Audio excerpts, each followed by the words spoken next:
देखो यार, अगर तुम लोग विल ऑस्प्रे के फैन हो तो ये वीडियो तुम्हारे लिए होने वाली है, क्योंकि एईडब्ल्यू में विल ऑस्प्रे के ड्रीम मैच को लेकर ऑस्प्रे का काफी बड़ा स्टेटमेंट आ चुका है। एईडब्ल्यू के रिवोल्यूशन पर लैडर मैच को लेकर टोनी खान ने काफी बड़ा खुलासा कर दिया है। एईडब्ल्यू में यंग बक्स के रिटर्न होने को लेकर बैक स्टेज से काफी बड़ी अपडेट आ रही है। तो वहीं एईडब्ल्यू के रिवोल्यूशन पेपर व्यू को लेकर फाइनल बेटिंग ऑड्स सामने आ चुके हैं। तो गाइस चलिए बिना किसी देरी के शुरू करते हैं इस वीडियो को। और सबसे पहले बात करेंगे एईडब्ल्यू के प्रेसिडेंट टोनी खान की। बात करें अगर यहाँ पर टोनी खान की, तो गाइस यही एईडब्ल्यू के रिवोल्यूशन पेपर व्यू के पहले टोनी खान के लेटेस्ट इंटरव्यू के अंदर टोनी खान ने एईडब्ल्यू के रिवोल्यूशन पेपर व्यू के एनुअल लैडर मैच को लेकर बात की। गाइस यहाँ पर अगर आप एईडब्ल्यू को लंबे टाइम से फॉलो कर रहे हो तो आपको पता होगा एईडब्ल्यू कंपनी हर साल रिवोल्यूशन पेपर व्यू के ऊपर उनका लैडर मैच करती है, बट एईडब्ल्यू इस साल रिवोल्यूशन पेपर व्यू के ऊपर किसी भी तरीके का कोई भी लैडर मैच नहीं कर रही है। और यही एईडब्ल्यू के रिवोल्यूशन पेपर व्यू पर कोई भी लैडर मैच बुक ना होने के बाद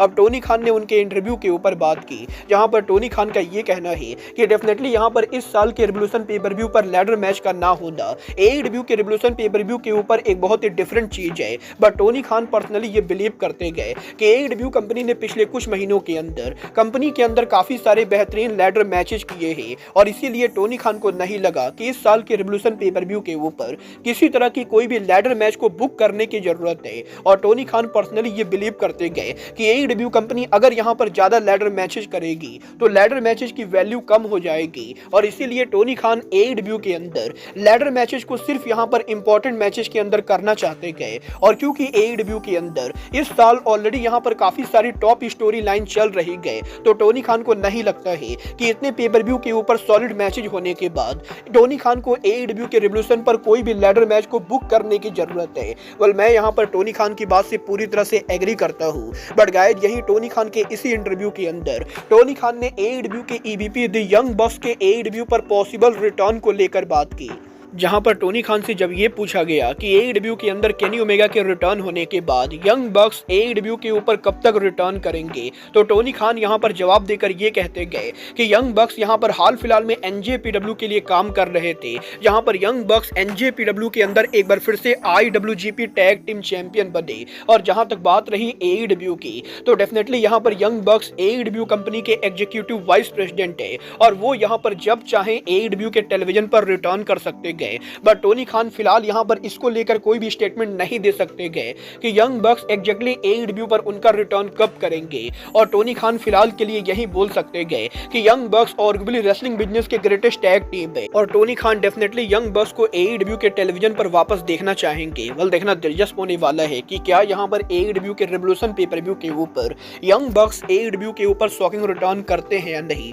बट गाइस जहां तक बात रही एईडब्ल्यू के रिवोल्यूशन पेपर व्यू की, तो यही एईडब्ल्यू के रिवोल्यूशन पेपर व्यू के ऊपर एडम कोपलैंड के अपकमिंग वर्ल्ड टाइटल मैच से पहले अब एडम कोपलैंड ने यहां पर उनके दोबारा वर्ल्ड चैंपियन बनने को लेकर काफी बोल्ड स्टेटमेंट दिया है। जहां पर आज एलए में एडम कोपलैंड के लेटेस्ट इंटरव्यू के ऊपर एडम कोपलैंड ने मॉक्सली के साथ उनके वर्ल्ड टाइटल मैच को लेकर बात की, और कोपलैंड का यह कहना है कि एडम कोपलैंड की उम्र करीबन 50 साल के बराबर हो चुकी है, और एडम कोपलैंड का एईडब्ल्यू के अंदर एईडब्ल्यू के पेपर व्यू के मेन इवेंट पर वर्ल्ड टाइटल के लिए चैलेंज करना ये यहां पर बहुत ही बड़ी बात है। और एडम कोपलैंड ये बिलीव करते गए कि अगर यहां पर वो रिवोल्यूशन पेपर व्यू के ऊपर जॉन मॉक्सली को हराकर एईडब्ल्यू के वर्ल्ड चैंपियन नहीं बन पाते गए, तो शायद यहां पर फ्यूचर में दोबारा कभी भी वो एईडब्ल्यू के अंदर वर्ल्ड टाइटल के लिए चैलेंज नहीं करेंगे, क्योंकि एईडब्ल्यू के अंदर ऑलरेडी काफी सारे यंग रेसलर्स हैं, और एडम कोपलैंड नहीं चाहते गए कि वो एईडब्ल्यू के अंदर बार बार एईडब्ल्यू के यंग रेसलर्स को पीछे रखकर खुद को अपॉर्चुनिटी दे। और इसीलिए एईडब्ल्यू के अंदर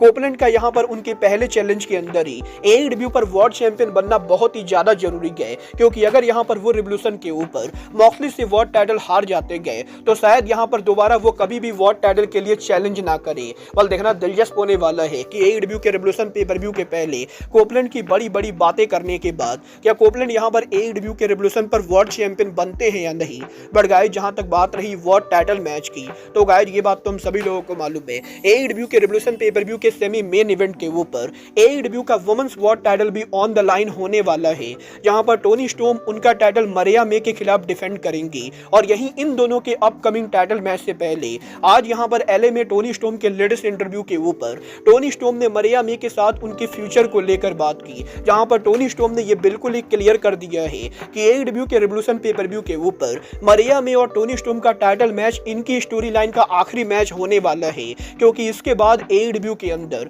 टोनी स्टॉर्म दोबारा मरिया मे को कभी भी फेस करना नहीं चाहेंगी। और टोनी स्टॉर्म का यह कहना है कि वो यहां पर उनकी और मरिया मे की स्टोरी लाइन की एंडिंग हॉलीवुड स्टाइल में करना चाहते गए, जिसके अंदर यहां पर ये दोनों आखिरी बार एक दूसरे को फेस करेंगे। और इसके बाद एईडब्ल्यू के अंदर टोनी स्टॉर्म और मरिया मे का एक दूसरे से कुछ भी लेना देना नहीं गए और इन दोनों के रास्ते अलग होने वाले गए। अब ये तो आने वाला टाइम बताएगा। एईडब्ल्यू के रिवोल्यूशन पे पर व्यू के बाद टोनी खान टोनी स्टॉर्म और मरिया मे की सेपरेट स्टोरी लाइंस को बुक करते गए या दोनों को सेम स्टोरी लाइन में बुक करते गए। बट गाइस चलिए फिलहाल आगे बढ़ते और बात करते हैं एईडब्ल्यू सुपरस्टार विल ऑस्प्रे की। वेल गाइस इस हफ्ते विल ऑस्प्रे के लेटेस्ट मैच के अंदर विल ऑस्प्रे ने एईडब्ल्यू पर उनके अल्टीमेट ड्रीम मैच को लेकर बात की, जहां पर ऑस्प्रे से जब ये पूछा गया कि एईडब्ल्यू के अंदर वो यहां पर उनका ड्रीम मैच किससे लड़ना चाहते गए, तो ऑस्प्रे जवाब देकर ये कहते गए कि डेफिनेटली वो एईडब्ल्यू के अंदर उनका बिगेस्ट ड्रीम मैच एईडब्ल्यू के मेन कैरेक्टर से रेसल करना चाहेंगे। और वो यहां पर एईडब्ल्यू के अंदर एईडब्ल्यू कंपनी के फेस को ड्रीम मैच में फेस करना चाहते गए।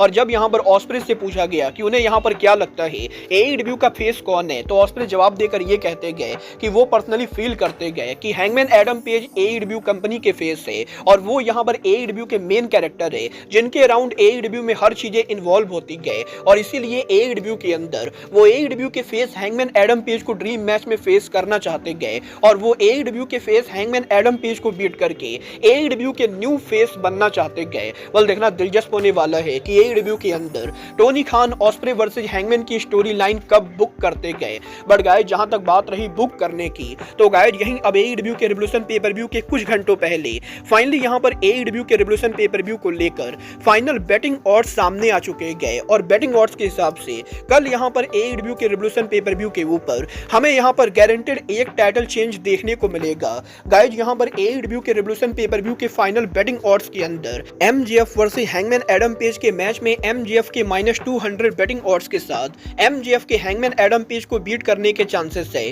काजुचिका ओकाडा वर्सेस ब्रोडी किंग के कॉन्टिनेंटल टाइटल मैच के अंदर ओकाडा के 3000 बैटिंग ऑड्स के साथ ओकाडा यहां पर टाइटल को रिटेन करेंगे। हॉट सिंडिकेट वर्सेस आउटरनर के टैग टीम चैंपियनशिप मैच के अंदर हॉट सिंडिकेट के -3000 बैटिंग ऑड्स के साथ हॉट सिंडिकेट उनका टाइटल रिटेन करने वाले गए। Will osprey versus Kyle Fletcher के स्टील केज मैच के अंदर विल ऑस्प्रे के -1000 बैटिंग ऑड्स के साथ ऑस्प्रे यहां पर स्टील केज मैच को जीतने वाले गए। मर्सिडीज मोन वर्सेस मोमो वाटानाबे के टीबीएस टाइटल मैच के अंदर मर्सिडीज मोन के -3000 बैटिंग ऑड्स के साथ मोन यहां पर टाइटल रिटेन करने वाले गए। एईडब्ल्यू के वर्ल्ड चैंपियनशिप के number 1 contender match Swerve versus Ricochet के अंदर स्वर्व स्टिकलैंड के -1000 बैटिंग ऑड्स के साथ स्वर्व स्टिकलैंड कल रिकोसेट को बीट करके नंबर 1 कंटेंडर बनेंगे। तो वहीं केनी ओमेगा वर्सेस टेकेशिटा के इंटरनेशनल टाइटल मैच के अंदर केनी ओमेगा के -1000 बैटिंग ऑड्स के साथ केनी ओमेगा कल एईडब्ल्यू के ब्रांड न्यू इंटरनेशनल चैंपियन बनेंगे। टोनी स्टॉर्म वर्सेस मरिया मे के बैटिंग ऑड्स के अंदर